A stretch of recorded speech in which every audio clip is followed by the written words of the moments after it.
22 जनवरी 2024 को बनी एक नया इतिहास जब राम मंदिर की प्राण प्रतिष्ठा समारोह का जश्न मनाया पूरी भारत। 1528 से लेकर 2024 तक 500 वर्षों की प्रतीक्षा के बाद मोदी जी के नेतृत्व में हुआ ये चमत्कार। अंत में अयोध्या में बना राम मंदिर, जो भारत के सबसे बड़े और दुनिया के तीसरे सबसे बड़े मंदिर में से एक बन गया। हिंदू धर्म के प्रतीक स्वरूप यह मंदिर उत्तर प्रदेश के अयोध्या शहर में सरयू नदी के किनारे स्थित है। चलिए अयोध्या राम मंदिर के स्थापत्य से जुड़े 20 महत्वपूर्ण तथ्य जानते हैं। 2019 9 नवंबर को सुप्रीम कोर्ट ने एक ऐतिहासिक फैसला सुनाया हिंदू धर्म के हित में, जिसमें 2.77 एकड़ जमीन राम मंदिर के लिए मिली। इसके बाद ही 2020 5 अगस्त को भारतीय नरेंद्र मोदी की मौजूदगी में हुई भूमि पूजन सेरेमनी। ये थी एक नया अध्याय की शुरुआत। वही मंदिर स्थान को पूरी तरह से पवित्र बनाने के लिए नेपाल की गंडकी नदी से प्राप्त पवित्र प्राचीन शालिग्राम शिला निर्माण में शामिल किया गया था। ये छोड़ के भी भूमि पूजन के समय अलग अलग तीर्थ स्थानों की मिट्टी और पवित्र नदियों के जल का उपयोग किया गया था। क्या आपको पता है पुरी मंदिर का ये अनोखा डिजाइन सोमपुरा परिवार द्वारा बनाया गया था। 1988 में चंद्रकांत सोमपुरा ने आर्किटेक्ट मॉडल बनाया था, जिसमें उनके साथ उनके 2 बेटे निखिल सोमपुरा और आशीष सोमपुरा भी थे। मंदिर का आर्किटेक्ट मॉडल 2019 में प्रयाग कुंभ मेले के दौरान दर्शाया गया था। 3 मंजिला ये मंदिर ट्रेडिशनल मरु गुजारा के नगरा स्टाइल में पिंक सैंडस्टोन से बनाया गया है और मंदिर के निर्माण में राजस्थान के भरतपुर जिले के मिर्जापुर और बंसी पहाड़पुर क्षेत्र की पहाड़ियों का उपयोग किया गया है। कई कंपनियां ने राम मंदिर और आसपास के संरचना समूह के निर्माण में योगदान किया है, जिसमें लासन और टूब्रो भी शामिल है। राम मंदिर की कॉस्ट है लगभग 1800 करोड़ रुपए और इसका कुल क्षेत्र 71 एकड़ है। पूरी चौड़ाई 250 फीट है, लंबाई 360 फीट और ऊंचाई 161 फीट है। आपको जानकर हैरान होगा, मंदिर का निर्माण में कोई सीमेंट, लोहा या स्टील इस्तेमाल नहीं हुआ है।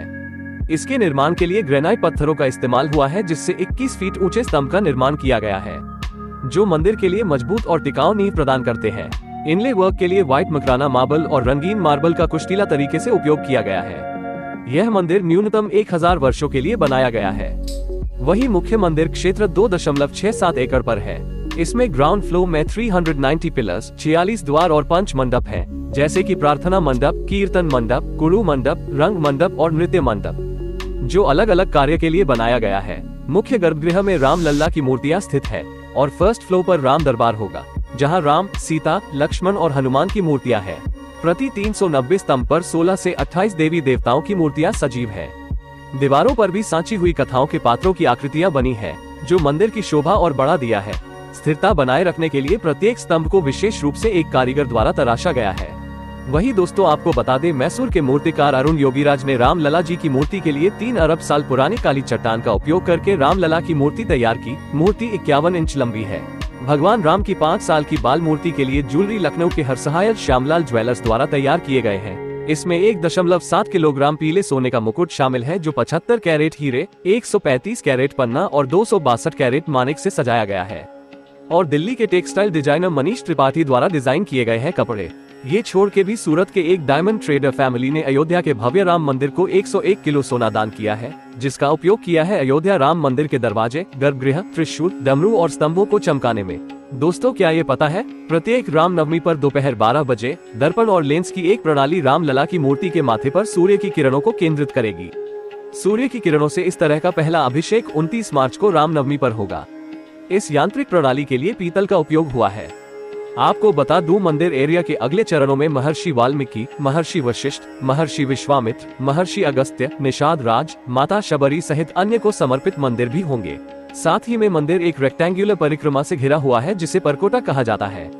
परकोटा की परिधि पर देवी भगवती, भगवान शिव, भगवान सूर्य और भगवान गणेश के 4 मंदिर हैं। दक्षिणी भुजा पर भगवान हनुमान जी का एक मंदिर और मां अन्नपूर्णा का एक मंदिर उत्तरी भुजा पर है।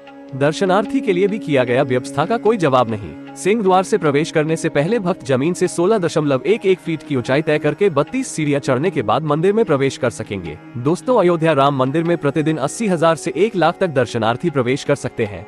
विकलांगों और बुजुर्ग व्यक्तियों के लिए रैंप और लिफ्ट भी है। टोटल 25,000 लोगों की क्षमता वाला एक तीर्थयात्री सुविधा केंद्र (PFC) का निर्माण किया जा रहा है। ये तीर्थयात्रियों को चिकित्सा और लॉकर सुविधाएं प्रदान करेगा। ये छोड़ के भी मंदिर क्षेत्र में bathing area, washroom, wash basin जैसे और भी कई सारी सुविधाएं उपलब्ध के लिए एक अलग ब्लॉक भी होगा। प्रतिष्ठा समारोह के बाद तीर्थयात्रियों की संख्या में काफी वृद्धि होने की उम्मीद है। इसीलिए राम मंदिर की सिक्योरिटी के लिए फ्यूचर में AI निगरानी शुरू किए जाने की संभावना है। जानकारी के लिए बता दें, मंदिर का निर्माण पर्यावरण और जल संरक्षण पर विशेष जोर देते हुए पारंपरिक और स्वदेशी टेक्नोलॉजी का उपयोग करके किया जा रहा है, जिस कारण 71 एकड़ क्षेत्र का 70% हिस्सा हरा भरा रखा गया है। तो अगर आप भी हो राम जी के भक्त तो जय सिया राम कमेंट करें और ऐसे ही जानकारीपूर्ण वीडियो के लिए चैनल को सब्सक्राइब करें।